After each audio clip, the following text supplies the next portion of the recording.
Hello बच्चों, स्वागत आप सबका ओरस एकेडमी के यूट्यूब चैनल पर। और बेटा आज अपन रैपिड रिवीजन सीरीज में पढ़ने वाले हैं एक perfect and distorted octahedral shape के बारे में, क्योंकि काफी बच्चों के डाउट रहता है कि सर परफेक्ट ऑक्टाहेड्रल क्या होता है और डिस्टॉर्टेड ऑक्टाहेड्रल क्या होता है, दोनों में डिफरेंस क्या होता है।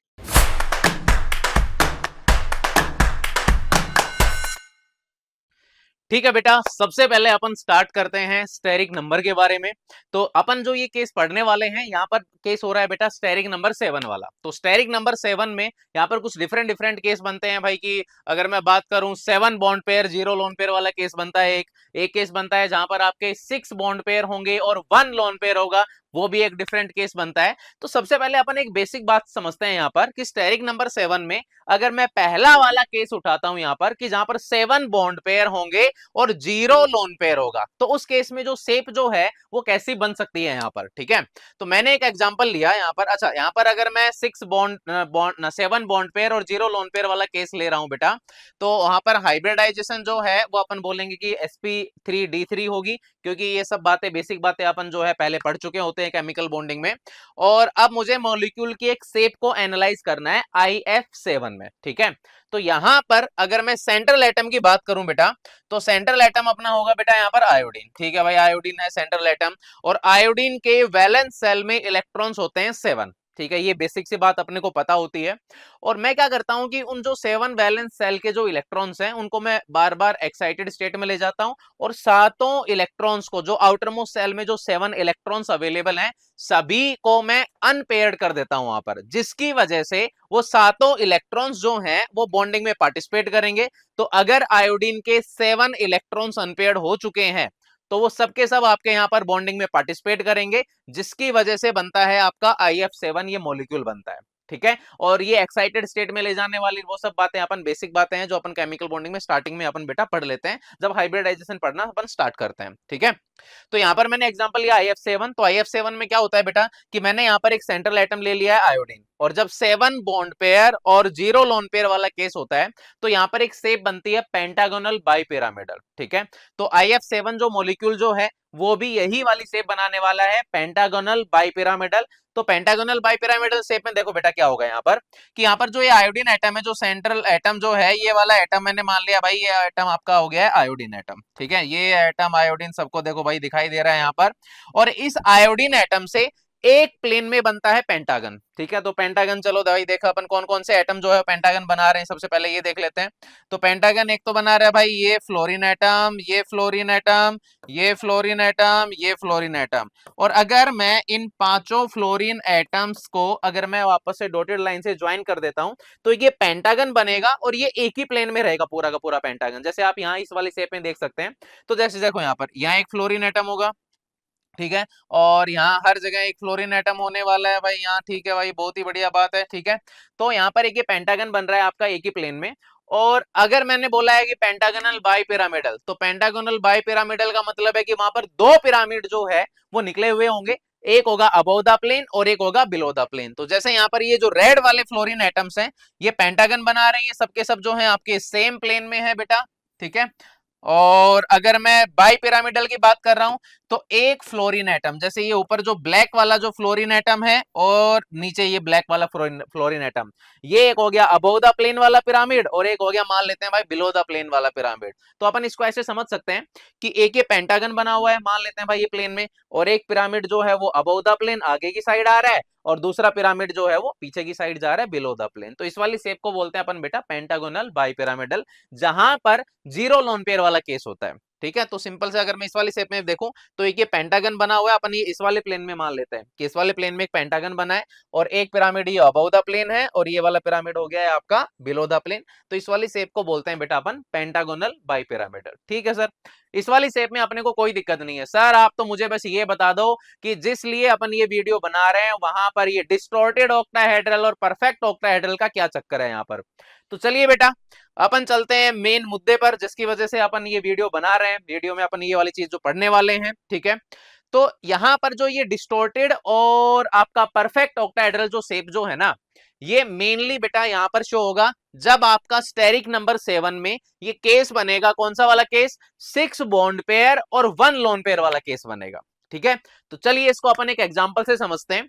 तो एग्जांपल लिया मैंने कि मुझे भाई शेप एनालाइज करनी है, XeF6 की मुझे शेप को एनालाइज करना है, ठीक है। तो चलो सबसे पहले मैंने क्या किया कि जिनोन का मैंने इलेक्ट्रॉनिक कॉन्फ़िगरेशन लिखा भाई आउटर मोस्ट, ठीक है, इस टाइप से एक इलेक्ट्रॉनिक कॉन्फ़िगरेशन मैंने लिख लिया है। अब देखो, अब मुझे एक चीज बताओ बेटा आप कि जिनोन के वैलेंस सेल में कितने इलेक्ट्रॉन्स होते हैं। फिर बोलो सर कैसी बातें कर रहे हो सर, आप सबको पता है कि नोबल गैस में होता है सर आउटर मोस्ट सेल में, यहाँ पर तो 8 इलेक्ट्रॉन काउंट होते हैं ना। बिल्कुल सही बात है बेटा, यहाँ पर 8 इलेक्ट्रॉन्स होंगे, ठीक है। लेकिन अब मुझे एक चीज बताओ कि अगर मैं उन 8 इलेक्ट्रॉन्स को मतलब एस सब सेल में आपके 2 इलेक्ट्रॉन्स अवेलेबल होंगे और पी सब सेल में 6 इलेक्ट्रॉन्स अवेलेबल होते हैं, अच्छी बात है, ठीक है। लेकिन मैं क्या करूंगा कि जो पी सब सेल वाले इलेक्ट्रॉन्स है ना उनको एक्साइटेड स्टेट में ले जाऊंगा और डी सब सेल के अंदर में 3 इलेक्ट्रॉन्स को फिल करूंगा और पी में भी 3 होंगे।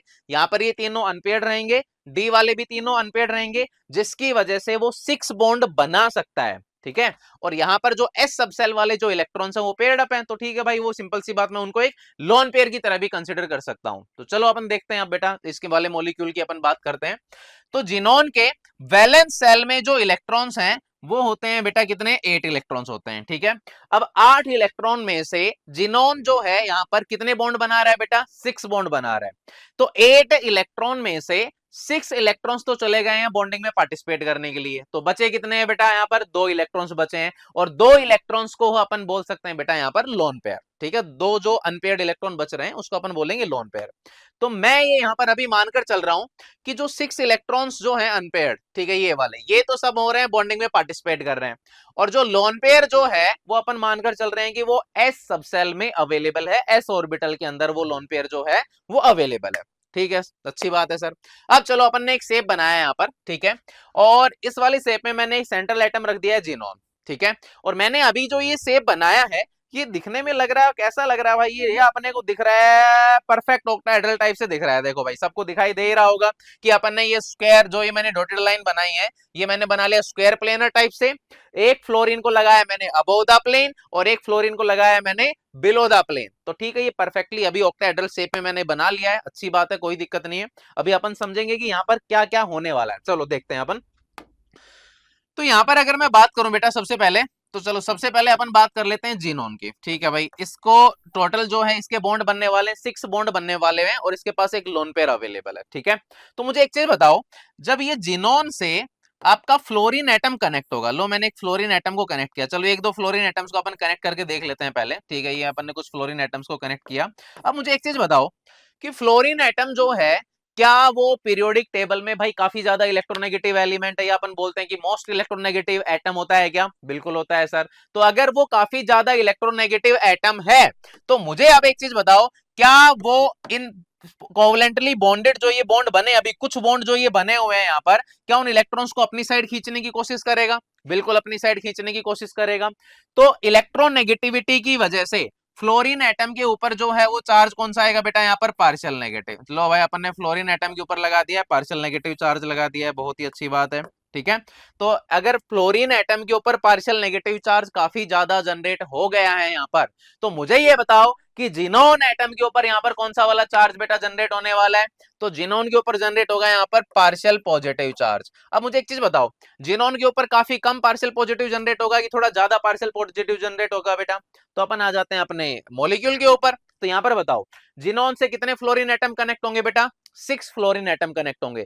तो 6 के 6 fluorine atom in covalently bonded electrons को अपनी साइड अट्रैक्ट करने की कोशिश करेंगे, तो सभी फ्लोरीन एटम्स के ऊपर आएगा पार्शियल नेगेटिव चार्ज आएगा और जिनोन के ऊपर जो है वो आ जाएगा बेटा पार्शियल पॉजिटिव चार्ज, ठीक है।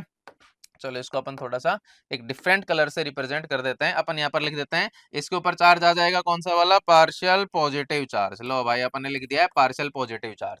अब जो ये पार्शियल पॉजिटिव चार्ज जिनोन के ऊपर आ रहा है तो वो करेगा क्या, देखो अगर किसी एटम के ऊपर पार्शियल पॉजिटिव चार्ज आया, पॉजिटिव चार्ज आ रहा है, तो वो इलेक्ट्रॉन को अपनी साइड अट्रैक्ट करने की कोशिश करेगा क्या, बिल्कुल कोशिश करेगा।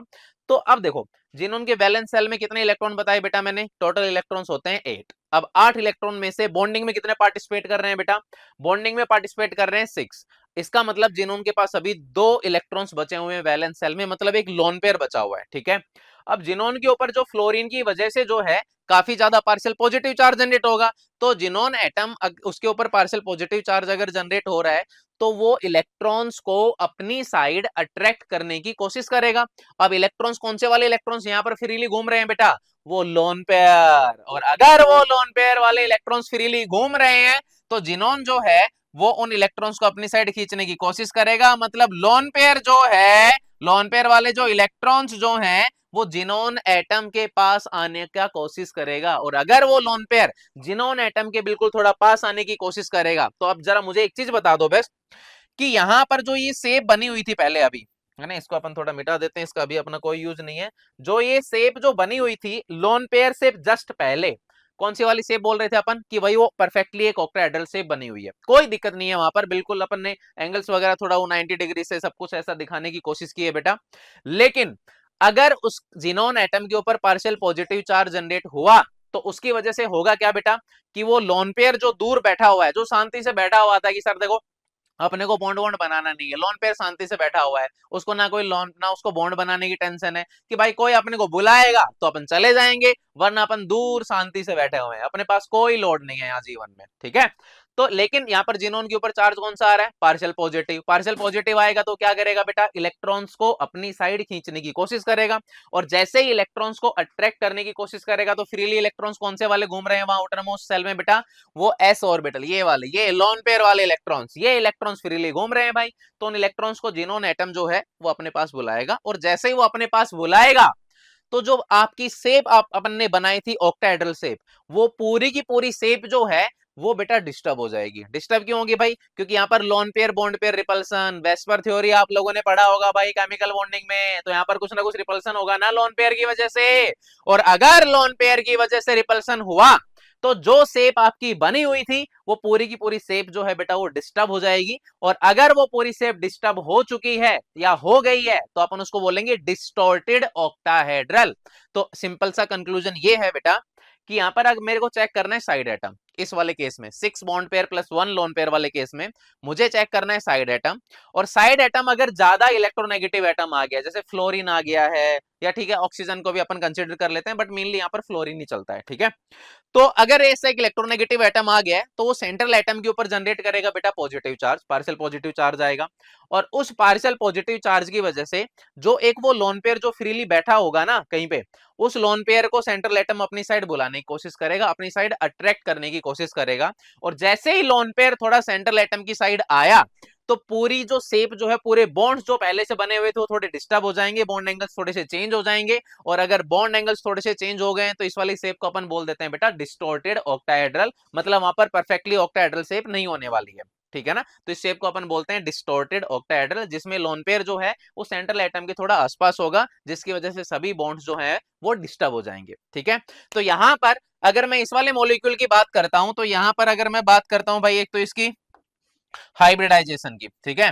तो अपन यहाँ पर एक तो हाइब्रिडाइजेशन लिख लेते हैं। तो अगर मैं इस वाले मॉलिक्यूल की बात करूंगा बेटा हाइब्रिडाइजेशन, तो हाइब्रिडाइजेशन, अब मुझे एक चीज बताओ कि अगर वो लोन पेयर सेंट्रल एटम के आसपास आ गया है, मतलब उसकी एनर्जी जो है वो थोड़ी कम हो गई है, और अगर एनर्जी कम हो गई है तो बाकी जो ये बॉन्ड जो है, जो आपके बॉन्ड जो ऑर्बिटल जो ये बॉन्ड बना रहे थे, इन ऑर्बिटल्स के इक्विवेलेंट इस वाले लोन पेयर की एनर्जी हो जाएगी, इस वाले ऑर्बिटल की एनर्जी हो जाएगी। तो यहाँ पर ये सबके सब मिक्सिंग में पार्टिसिपेट करेंगे, और सबके सब ऑर्बिटल्स अगर मिक्सिंग में पार्टिसिपेट करेंगे तो इसका मतलब यहाँ पर हाइब्रिडाइजेशन होने वाली है बेटा sp3d3। तो चलो भाई लिख देते हैं अपन sp3d3।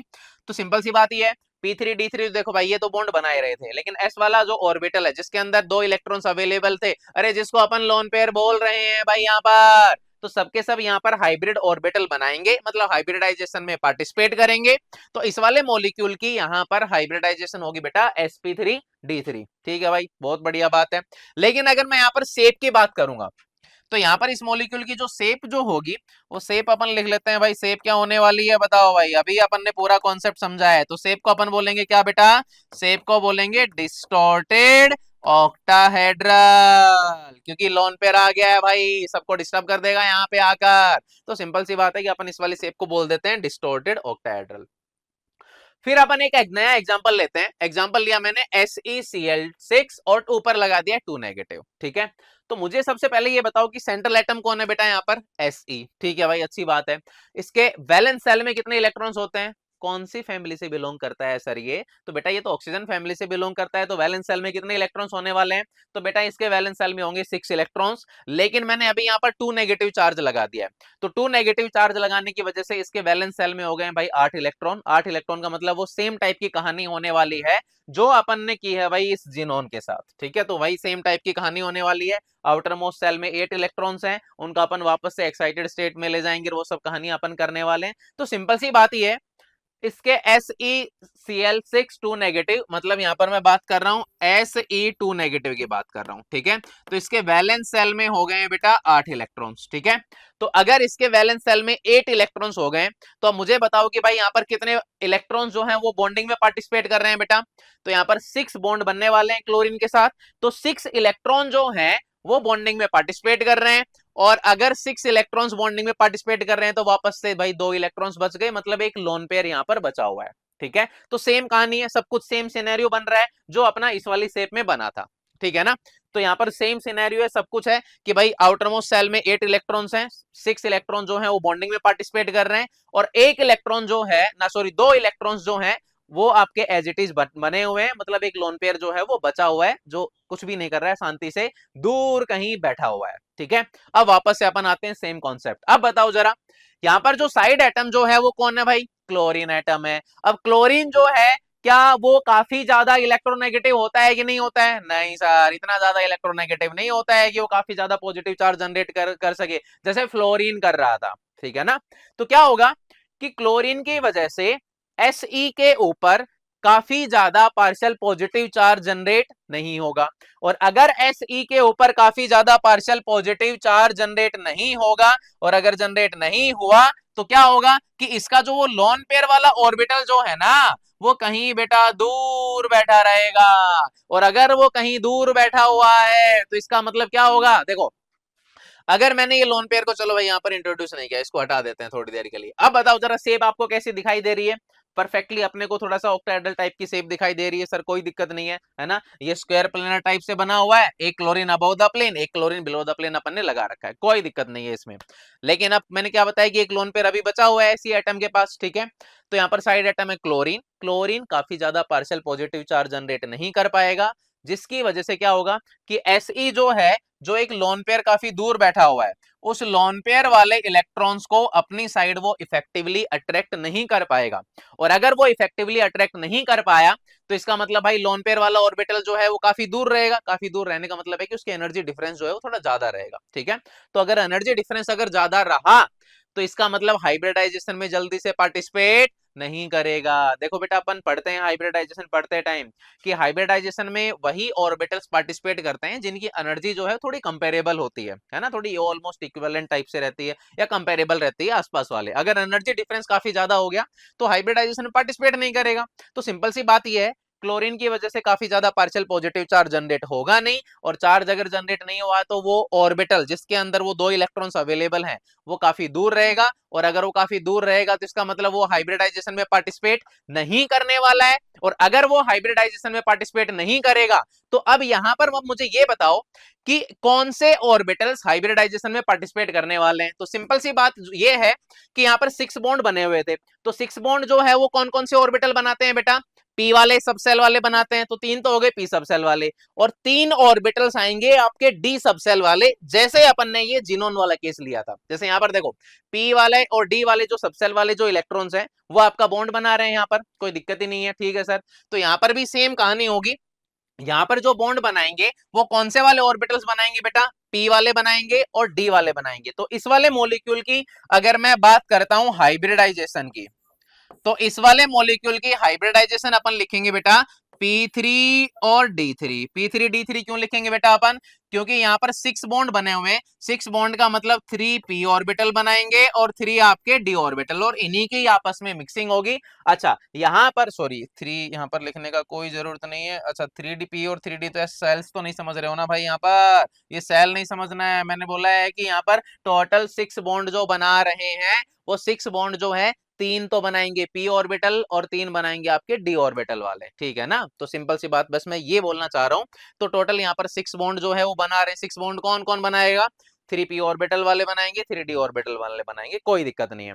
लेकिन सर जो वो लोन पेयर है वो s ऑर्बिटल में अवेलेबल है, तो क्या वो s ऑर्बिटल हाइब्रिडाइजेशन में पार्टिसिपेट करेगा कि नहीं करेगा? नहीं करेगा, क्योंकि भाई वहां पर एनर्जी डिफरेंस जो है थोड़ा ज्यादा हो गया है। वो जो आपका Se जो है वो उसको बुला ही नहीं पाया इफेक्टिवली, नहीं बुला पाया तो बेचारा शांति से दूर कहीं बैठा रहेगा, और अगर दूर कहीं बैठा रहेगा तो वो हाइब्रिडाइजेशन में पार्टिसिपेट नहीं करेगा, और हाइब्रिडाइजेशन में पार्टिसिपेट नहीं करेगा तो अपन बेटा इस वाले मॉलिक्यूल की हाइब्रिडाइजेशन बोलते हैं p3d3। ठीक है भाई, कोई दिक्कत नहीं है यहाँ पर। लेकिन अगर मैं यहाँ पर बात करता हूँ बेटा शेप की, तो शेप की बात अगर अपन करेंगे तो मुझे ये बताओ कि जो वो लोन पेयर जो है वो सेंट्रल एटम के पास है कि दूर है? दूर है, तो भाई इसका मतलब वो शेप को डिस्टर्ब जल्दी से नहीं कर पाएगा, और अगर शेप को वो डिस्टर्ब नहीं कर पाया है तो इस वाले पार्टिकल की जो शेप जो है वो अपन बोलेंगे बेटा परफेक्ट ऑक्टाहेड्रल। और परफेक्ट ऑक्टाहेड्रल में कैसे होगा? देखो सिंपल सा कंक्लूजन की बात करते हैं अब अपन। अपने को चेक करना है साइड एटम। अगर साइड एटम आपका ज्यादा इलेक्ट्रोनेगेटिव है तो सेंट्रल एटम के ऊपर पॉजिटिव चार्ज जनरेट करेगा, लोन पेयर को पास बुला लेगा, लोन पेयर जो है वो हाइब्रिडाइजेशन में पार्टिसिपेट करेगा और शेप को कर देगा डिस्टॉर्ट। ठीक है भाई। अगर साइड एटम आपका ज्यादा इलेक्ट्रोनेगेटिव नहीं है, फ्लोरीन के अलावा या ऑक्सीजन के अलावा कुछ और होता है, क्लोरीन वगैरह या कोई भी दो और एटम होते हैं, और ये वाला केस होता है आपका 6 लोन पेयर और 6 बॉन्ड पेयर और 1 लोन पेयर वाला केस, तो उस वाले केस में क्या होगा कि लोन पेयर जो है कहीं दूर ही रहेगा, तो दूर रहेगा तो इसका मतलब ना तो वो हाइब्रिडाइजेशन में पार्टिसिपेट कर पाएगा और ना ही वो शेप को जल्दी से डिस्टर्ब कर पाएगा। तो हाइब्रिडाइजेशन पार्टिसिपेट नहीं कर रहा है तो अपन हाइब्रिडाइजेशन बोलते हैं बेटा p3d3, और शेप को बोलते हैं अपन परफेक्ट ऑक्टाहेड्रल शेप बोलते हैं। तो ये इस टाइप की कहानी होती है मॉलिक्यूल्स में। तो अपने को बस सिंपल एक साइड एटम को है ना देखना होता है और उसके अकॉर्डिंग अपने को बताना होता है, और कुछ भी नहीं है यहाँ पर। ठीक है, चलो अगर मैं अच्छा दो एग्जांपल और इनको और देख लेते हैं। जैसे यहाँ पर इस वाले एग्जांपल में बताओ, जैसे मैंने लिया भाई IF6, तो IF6 में बताओ यहाँ पर आयोडीन के वैलेंस सेल में कितने इलेक्ट्रॉन होते हैं बेटा?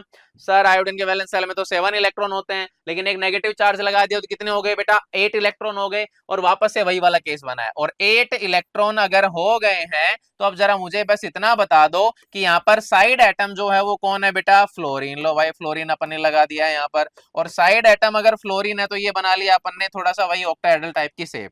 और साइड एटम जब फ्लोरीन है तो क्या वो जो लोन पेयर काफी दूर बैठा हुआ है, क्या ये फ्लोरीन एटम उस लोन पेयर को अपने पास बुलाएगा कि नहीं बुला पाएगा? बुला लेगा, क्योंकि आयोडीन के ऊपर चार्ज कौन सा आएगा बेटा? Partial positive. पार्शियल पॉजिटिव काफी ज्यादा जनरेट होगा, लोन पेयर पास आएगा। पास आएगा तो यहाँ पर हाइब्रिडाइजेशन में पार्टिसिपेट भी करेगा, तो इस वाले मॉलिक्यूल की अपन हाइब्रिडाइजेशन बोलते हैं बेटा sp3d3। और शेप की अगर मैं बात करूं तो शेप यहाँ पर क्या बोलेंगे बेटा? Distorted octahedral. चलो भाई अगले वाले मॉलिक्यूल की बात कर लेते हैं। अगले वाले में टीई। सर वापस है भाई ऑक्सीजन फैमिली, बैलेंस सेल में 6 इलेक्ट्रॉन, लेकिन टू नेगेटिव चार्ज लगाया है अपन ने, और अगर 2 नेगेटिव चार्ज लगाया अपन ने यहाँ पर तो बेटा उसके बैलेंस सेल में हो गए 8 इलेक्ट्रॉन। अब 8 इलेक्ट्रॉन अगर हुए हैं तो वापस से बेटा अपन सेम कहानी करेंगे यहाँ पर। वापस से अपन ने बनाया एक ऑक्टाहेड्रल टाइप का शेप बना लिया पहले तो, ठीक है भाई।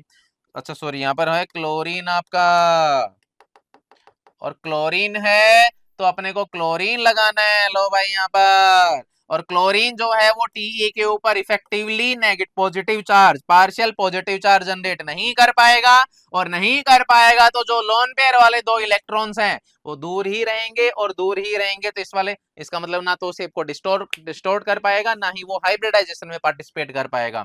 तो इस वाले की हाइब्रिडाइजेशन अपन बोलेंगे बेटा P3 और D3। और अगर शेप की बात करेंगे तो शेप बोलेंगे बेटा क्या? Perfect octahedral. तो ये अपना कंक्लूजन है बेटा। अपने को सिंपल ऑब्जर्व करना है, अपने को क्या? अपने को देखना है साइड एटम। साइड एटम के अकॉर्डिंग अपन देखेंगे कि भाई लोन पेयर जो है वो हाइब्रिडाइजेशन में पार्टिसिपेट कर पाएगा कि नहीं कर पाएगा। तो ये अपना बेटा डिफरेंस होता है परफेक्ट ऑक्टाहेड्रल और डिस्टॉर्टेड ऑक्टाहेड्रल में, और बाकी अपने को ज्यादा यहाँ पर कुछ सोचना नहीं होता है। सिंपल लॉजिक है, सिंपल कॉन्सेप्ट है। ठीक है बेटा, ओके।